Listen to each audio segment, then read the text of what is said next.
Déjà, est-ce que tu peux te présenter toi et ton projet, ton univers? Ouais, très bien. Alors, moi, c'est Pierre. J'ai créé et j'ai lancé en début d'année la marque et donc la société Panspusher. Et Panspusher, c'est une marque de figurines échelle 32 mm que je conçois, que je sculpte de manière traditionnelle à la main. Et que je fais produire également en France, en résine. En France. En France, exactement, par des partenaires français. Ouais, un peu de chauvinisme, mais c'est bien, en fait, un peu chauvin. Et effectivement, je parle de ce que je fais, je commercialise donc mes figurines. Je n'ai pas de jeux associés. Donc si les figurines plaisent, c'est parfait. Et elles peuvent se jouer à différents jeux, toujours en gardant à l'esprit qu'on est sur du wargame, pour pouvoir faire potentiellement de l'escarmouche, de la pure collection de figurines. Aussi, on peut collectionner mes personnages pour pouvoir faire des parties de jeu plus denses que de la simple escarmouche. C'est plutôt destiné à de l'escarmouche. Et du coup, il y a combien de factions? Alors il y a 2 factions aujourd'hui. Donc effectivement, la marque c'est une marque de figurines. Cette marque a un univers qui lui est propre, que j'ai conçu et que j'enrichis. Et cet univers, il présente aujourd'hui 2 factions qui s'opposent.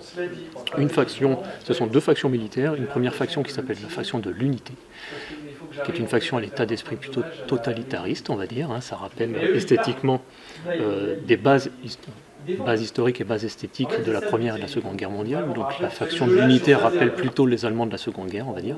Et la faction de l'Alliance, donc qui s'oppose à cette faction totalitariste qui les envahit, c'est une faction donc d'alliés et de groupes plutôt féodaux, on va dire comme ça, avec un esthétique un peu plus archaïque et donc plus médiéval. Voilà. Comme on parlait un peu d'univers un peu futuriste, c'est une seule planète ou c'est un peu comme dans ton univers où il y a plusieurs planètes et... Alors on est plutôt sur la planète Terre, on va dire. C'est une seule planète. On pourrait dire que c'est une uchronie, même si... Bon, on pourrait dire une uchronie à partir de la Seconde Guerre mondiale, on pourrait dire ça comme ça, mais c'est pas vraiment le cas parce qu'on a quand même des décalages. J'ai pas envie, il n'y a pas de notion de pays ou de territoire propre qui rappelle la Terre planétaire, mais on est plutôt sur une seule planète. Okay. Ce qui veut dire aussi que là aujourd'hui, les belligérants, il y en a 2 principaux, les 2 factions qui s'opposent, et ce qui veut dire aussi qu'il y a en préparation et en réflexion d'autres typologies de factions à sortir, qui ne sont pas forcément des factions militaires. Donc, ça restera sur Terre, mais dans des dimensions peut-être moins militaires. J'en dis pas plus, c'est un peu tôt pour ça. Beaucoup de troupes, parce que tu fais aussi des figurines par exemple qui représentent soit des civils ou des pions, ou des bâtiments ou des petites structures, des caisses de ravitaillement ou ce genre de choses. C'est une bonne question. Non, je me positionne pas sur du décor, je me positionne pas spécialement sur de la très grosse pièce non plus, parce que je fais de la production en résine, donc ce qui fait que plus on a des très grosses pièces, moins ça devient intéressant de faire des grosses pièces, ça devient cher en réalité la résine si c'est pour des gros blocs de résine. Je fais plutôt donc des personnages, de la troupe, des officiers, pour jouer à du wargame. J'ai sorti également une première figurine de cavalier, qui est celle-ci. Et ce que je propose aussi en parallèle, je propose également des figurines en version buste. Je ne m'adresse pas que à des joueurs ou à des collectionneurs à l'échelle 32 mm. Je propose également des figurines qui sont faites pour être peintes et collectionnées, donc univers, peintre et collectionneur. Et donc dans ce cadre-là, des choses plus grandes, sur lesquelles on peut s'attarder un peu plus longuement à la peinture, comme ce qu'il y a là-bas effectivement sur ce premier buste que j'ai sorti le mois dernier, qui est un premier buste d'un personnage un peu spécifique et qui sortira également à l'échelle 32 mm. Inspiré de Aldo. Là on est d'accord. Oui, alors déjà on est sur la tâche effectivement. Donc, ce premier personnage, moi je l'ai appelé Iron Knife, donc lame d'acier on va dire. Il a un personnage qui est un compagnon, qui est son aigle, c'est l'aigle Freedom. Mais la réalisation et le buste, effectivement, est un plus que clin d'œil, j'ai envie de dire, au film Inglourious Bastard et donc au personnage incarné par Brad Pitt. Donc j'ai voulu la ressemblance et c'est voulu. Donc c'est un hommage en réalité parce que j'adore ce film et j'adore l'ambiance, tout simplement. C'est quoi vraiment les fondations de l'univers des choses vraiment sur lesquelles tu as monté l'univers en fait, sur lequel c'est bâti. Quelles sont les bases de design ou les bases historiques, les références? Ça, c'est vraiment sur lesquelles tu dis tiens, ça c'est sûr, je le bloque et je vais bâtir cette société dessus. Après, du coup, il va y avoir tel conflit, ce conflit il est établi, c'est la base de ce qui va suivre, l'histoire suivante. Alors c'est une très bonne question. De... En réalité, c'est une très bonne question parce qu'il a fallu faire un choix. L'idée, moi, c'était de monter une marque et de faire ma marque de figurines, mais il faut bien effectivement tabler sur un univers qui est... À un moment, il faut ouvrir, mais il faut aussi fermer. Donc du coup, il faut se positionner sur à peu près une époque, disons. Il faut faire des choix. Donc moi, j'adore les histoires de ce qui est de la Première, de la Seconde Guerre. Donc ça nous est propre et ça nous impacte encore. Hein. On l'a fêté encore cette année. Enfin, tout ce qui est... l'année, les 80 ans du débarquement, etc. Donc c'est quelque chose, même d'un point de vue culture pop, la manière dont ça a été revu, quand il y a eu des films déclinés ou même de la science-fiction basée sur cette époque-là, en fait, moi ça me plaît. Et donc on a des références, j'ai grandi avec certains films de ce type-là, j'ai évoqué tout à l'heure le Inglourious Bastard, donc voilà.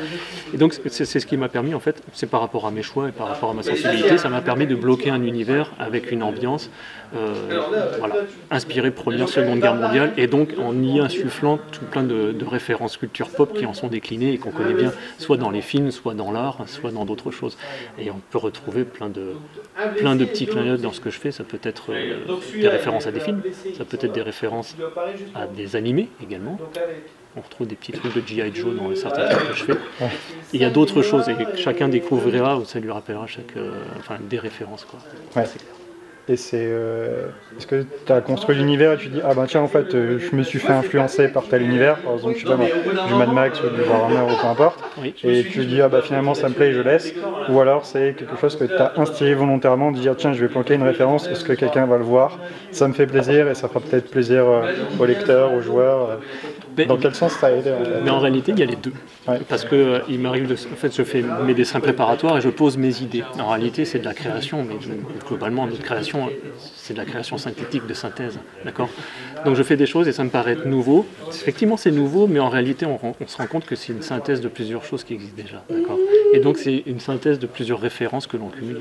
Donc, c'est quelque chose de nouveau, mais on peut retrouver plein de choses qui nous rappellent d'autres choses. Donc, ça m'arrive de le faire de manière volontaire, parce que j'ai envie de rappeler aux gens des choses que j'ai envie de rappeler ou que j'aime bien, tout simplement un film, typiquement avec la référence à Inglourious Bastard, c'est volontaire, c'est sûr, mais il y a des choses qui sont créatives et qui après coup peuvent être en fait considérées objectivement. Je revois mon dessin par exemple un mois plus tard, etc., où je l'enrichis et je me rends compte que j'ai fait des choses instinctivement qui sont des références antérieures et je les conserve. Et puis parfois, certainement, je m'en suis pas rendu compte. Bah, très bien. Les gens découvriront découvriront une référence que j'ai même pas objectivée en fait. Et pourquoi pas? Oui, puis après, ça, ce petit côté. Je prends l'exemple d'une grande licence qui parle à tout le monde. Oui. Du côté de Star Wars, c'est vrai que par exemple, la forme des casques ou certaines techniques de combat, etc., ils sont clairement inspirés de ce qui existe. Et puis, ils ont adapté et c'est resté. Complètement. Là, les casques de la Seconde Guerre mondiale, là, il y a du teutonique, des croisés, etc. Ça parle à tout le monde. Le Star Wars est très populaire, l'esthétique est très riche et très déclinée, mais effectivement, quand on veut faire par exemple un samouraï, ça existait. On va commencer à faire quelque chose d'un petit peu science-fiction, etc. Et forcément, à un moment donné, le trait de crayon va rappeler obligatoirement à un moment donné du Star Wars, parce que Star Wars a beaucoup travaillé entre il y a du moine. En même temps, Star Wars c'est bâti sur la réalité, donc si on fait quelque chose qui ressemble à la réalité, on va dire ah tiens ça me fait penser à... Et évidemment, parce que on va retrouver par exemple, on me dit, une chose que je n'avais pas calculée au départ, tu as un personnage qui me fait penser à un Mandalorien. Oui, mais un Mandalorien en réalité, son design de casque, il est basé sur un casque barbute classique, une barbuta. Et c'est quelque chose qu'on te dit souvent du coup, déjà tiens ça me rappelle ça. Bien sûr, et ça me fait très plaisir parce que les gens s'identifient à un design, ça les séduit, ça leur rappelle aussi des choses qu'ils n'aiment et qu'ils n'aiment pas. Bon, c'est pas grave. Mais en tout cas, oui, et puis je me dis, ah oui, tu as raison, pourquoi pas aussi. Oui, puis ça, du coup, ça a aussi l'avantage de pouvoir servir de proxy. Aussi. Parce que maintenant, il y a des Star Wars Légion, je crois, qui existent, des figurines. Alors, on n'est pas à la même échelle, me semble-t-il. Mais oui, moi, si on me dit que certaines de mes figurines font penser à Star Wars, ça m'étonne pas spécialement. C'est pas forcément voulu au départ, mais je me dis bon, pourquoi pas. Du coup, c'est un univers un peu futuriste, c'est des canons laser, c'est ça? Oui. En fait, tu établis des histoires au fur et à mesure. Ça fait combien de temps à peu près que tu fais ça? J'ai commencé à travailler sur le sujet en 2018. Donc tu verras si tu fais un de mes carnets de croquis qui est là, j'ai numéroté, enfin j'ai daté certains de mes sketchs de l'époque. Et tu verras, il y en a un qui est sur là, qui est de décembre 2018. Et c'est la réflexion, c'est la construction, etc. de l'idée. Ce sont mes premiers dessins. J'ai commencé à sculpter un peu plus tard. Et puis il y a eu des pauses, et puis après à un moment donné, je me suis lancé pour arriver à un lancement officiel cette année. Donc c'est-à-dire qu'il y a déjà un environnement de gamme qui existe. Il n'y a pas qu'une figurine, il y a déjà un univers qui est mis en place. Il y a un background qui est également mis en place parce que j'écris aussi les petites histoires qui sont liées à l'univers et aux histoires de certains personnages spécifiques. Et il y a disponibles déjà des personnages de 2 factions avec des personnages spécifiques, des cavaliers, des bustes, etc. Donc, il y a combien de figurines différentes à peu près? Il y a 2 types. Il y a 2 factions et pour chaque faction il y a des troupes. Ouais. C'est des troupes, c'est 10 personnages. C'est des soldats. Ouais. Un petit peu classique, de manière un petit peu anonyme, classique, mais dont les poses sont customisables. Et pour chacune des factions, il y a des officiers, 2 lieutenants et 2 généraux. Ce qui fait qu'au total, on va dire qu'il y a 2 troupes de chaque côté, et 2 lieutenants et 2 généraux. 2, 4, 6, 8 personnages et des troupes. Il y a également de la cavalerie et le dernier buste qui est sorti.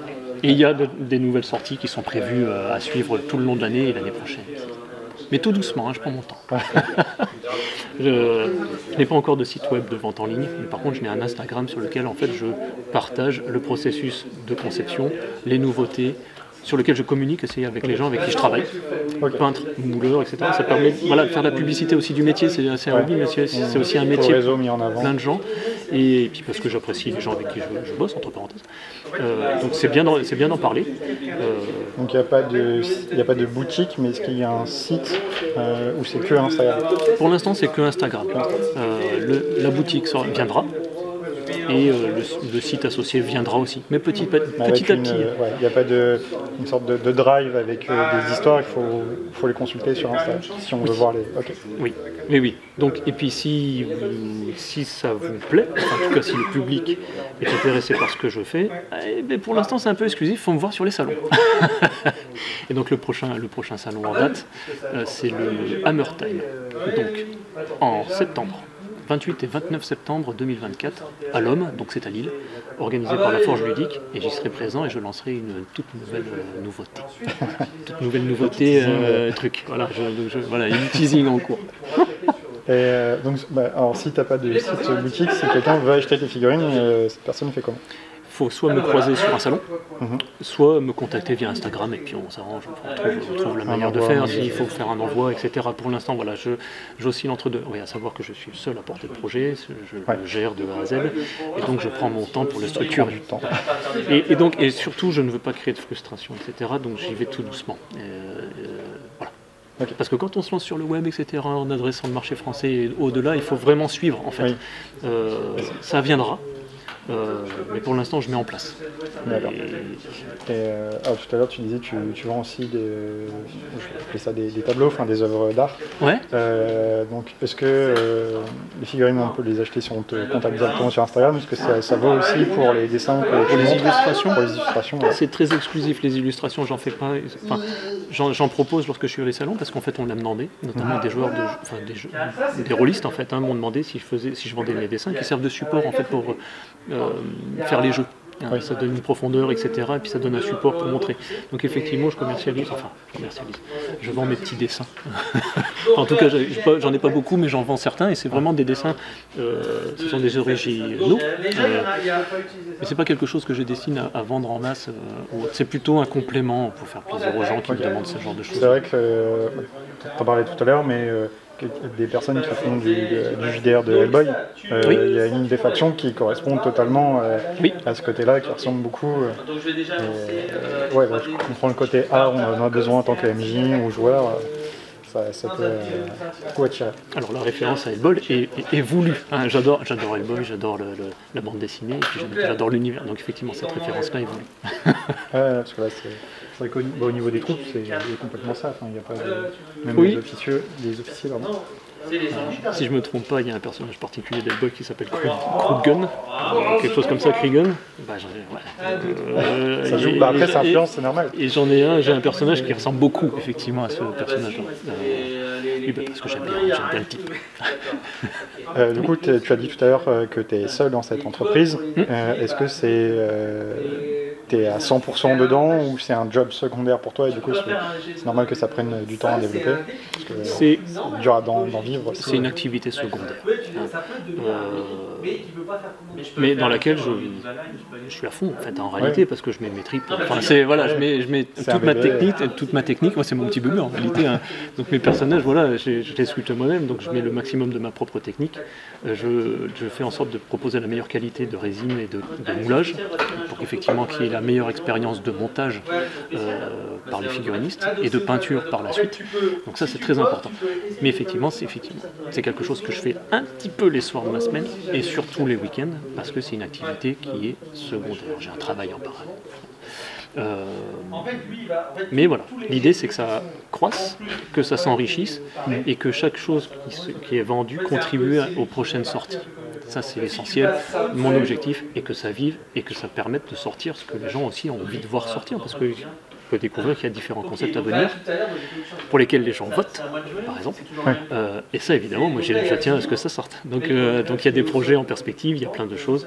Et l'idée, c'est que ça prenne du volume. Ouais.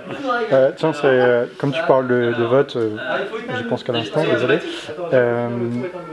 Parce que des fois, tu vois des commentaires de la communauté qui va te donner une idée ou qui émet un souhait et tu te dis, bah en fait, ouais, ok, ça c'est intéressant, je le fais. Ou alors c'est toi d'abord qui propose et la communauté devra s'y faire en quelque sorte. Alors si j'ai proposé, si je demande l'avis aux gens, c'est effectivement que ça m'intéresse. Et forcément, je m'intéresse aux gens. C'est aussi un métier, enfin c'est quelque chose pour faire plaisir. Il faut que ça... Voilà, faut que les gens aussi reviennent pour dire et redécouvrent quelque chose qui est sympa pour eux. Donc, effectivement, je cadre. C'est-à-dire que je fais du concept art, je fais des personnages, je fais des designs de personnages et je les soumets à des votes. Donc ça me permet de voir effectivement qu'est-ce qui plaît un peu moins, qu'est-ce qui intéresse moins, tout en gardant à l'esprit que ma volonté c'est de sortir l'ensemble de ce que je souhaite proposer. Mais ça me permet de voir qu'est-ce qui botte plus les gens. Et puis ça me donne un petit côté participatif, presque collaboratif en réalité. Comme ça les gens me disent mais ça me rappelle ça, alors celui-là il est bien, l'autre je connais rien, bon bref. Et celui-ci me rappelle telle chose ou tel film. Et donc du coup voilà, j'ai quelques concepts art que je propose aux gens. Personne qui m'achète au moins un personnage en réalité, je les fais voter sur les prochaines sorties qu'ils veulent voir. Et donc du coup ça me permet aussi moi de me guider un peu sur les prochaines sorties. Plutôt que d'y aller de manière un petit peu random et en solo pour me faire plaisir à moi-même. Okay. C'est très bien. Et s'il y a des personnes qui font ça, sont intéressées par les figurines, le prix est à la louche, parce que je suppose que ça dépend si c'est de plusieurs figurines, un officier ou quoi que ce soit. Ça démarre à 10 €. Voilà. Puis après, pour une figurine. Oui. Okay. Après, il y a des escouades, il y a des figurines plus grosses, et donc en fonction du volume en réalité de résine, le prix augmente. Oui. Mais il faut garder à l'esprit, voilà, elles sont toutes full résine. C'est full résine, c'est tout en résine. Okay. On est sur pourquoi ? Parce que la résine permet une production en petite et moyenne série. Ensuite, lorsqu'on a une grosse communauté, qu'on a une marque, un jeu, etc. C'est peut-être mon objectif, on verra dans quelques années. On peut passer sur de l'injection plastique, et auquel cas on fait de la figurine en plastique. Mais là c'est pour de la grande quantité. Donc il faut avoir une force de marque qui est très très forte, une position sur le marché qui est très bien pour pouvoir investir sur de l'injection plastique. Parce que les moules en injection plastique sont plus chers mais permettent de faire de la figurine peut-être produite plus en masse pour adresser plus de gens. Bref, mais 100% résine aujourd'hui. Et si jamais quelqu'un a un jeu, on en parlait tout à l'heure, mais il recherche un artiste pour des concept art ou quoi que ce soit, ou alors un sculpteur, parce que cette entreprise peut faire appel à toi. Ou alors que tu es déjà 100% dessus et tu peux pas trop t'éparpiller. Non, mais par contre il peut me contacter, parce que je connais des gens qui font du design de figurines, par exemple, sur cahier des charges, de la modélisation soit manuelle, de manière traditionnelle pour de la sculpture, soit des personnes qui font aussi de la modélisation 3D, si c'est leur spécialité, je connais aussi, des partenaires de moulage également, donc c'est-à-dire on peut me contacter pour partager de l'information, mais ce ne serait pas moi qui le ferais, je me concentre sur ma marque. Je ne fais pas, voilà, c'est pratiquement de la commande sur mesure ou de la prestation de service. Ça, je ne le fais pas. Je me concentre à faire ce que je dois faire sur la marque et enrichir ma propre marque pour les personnes. Alors, entre deux, il y a quelque chose d'intéressant, c'est que tu me disais, il y a des gens qui ont leur propre jeu de règles, par exemple, et qui n'ont pas de figurines associées. Et bien moi, j'ai exactement l'inverse. C'est-à-dire que j'ai l'univers, j'ai des figurines, mais je n'ai pas de règles de jeu associées. C'est-à-dire que d'un côté comme de l'autre, on est agnostique, et donc à la limite, combinable. Ouais. Typiquement, bon, moi j'ai des gens utilisent mes figurines pour jouer à des jeux français ou autres. Je pense à One Page Rule, du Kill Team, du Mars Code Aurora aussi. Bon, là je les cite, mais je sais pas si j'ai le droit en réalité, mais bon, voilà. Bah, si on en cite plusieurs, ça veut dire que c'est combinable, donc on est sur de l'escarmouche, même du Necromunda à la limite. Donc voilà, sur de l'escarmouche ça marche bien. Mais il y a certains jeux qui sont pas 100% agnostiques, mais avec lesquels les gens jouent avec mes figurines. Je pense que dans tous les wargames, les gens utilisent des proxys parce qu'il y a tellement de figurines et des fois c'est juste ils trouvent la figurine jolie, ils la veulent en fait. Tant que c'est pas la compète, il n'y a pas de. Oui, c'est ça. On joue dans son salon, on fait ce qu'on veut. En réalité, moi je propose ça, c'est que voilà, j'ai une échelle, l'échelle est compatible jeu de wargame classique, on est sur du 32 mm. Si mes figurines plaisent, bah, c'est parfait. Allez-y. À la limite, vous pouvez jouer aux échecs avec. Hein. Donc voilà. Et n'étant pas créateur de jeu en tant que tel, je ne propose pas de jeu associé en tant que tel. Mais quelqu'un qui fait un jeu axé futuriste, il pourrait dire, ben voilà, est-ce qu'on ça te dérange si on utilise tes figurines pour des démos ou quoi que ce soit. À discuter, pourquoi pas, tout à fait. Après, il y a des notions d'exclusivité sur quoi je n'irai pas, par exemple. Mais oui, bien sûr, pourquoi pas. Enfin, je sais pas, quelque chose qui arrive pour les gens qui te suivent déjà, ou des futures personnes qui pourraient être intéressées, je sais pas, une arme de siège, un tank, ou genre ça. Alors, je fais des figurines, je fais des personnages, échelle 32, je me diversifie en faisant du buste, comme tu l'as compris. Alors, je fais du buste, j'ai sorti un buste, faisant les choses petit à petit. Mais effectivement, je prévois et je suis en train de travailler déjà actuellement sur, on va dire non pas un véhicule, mais sur un marcheur de combat.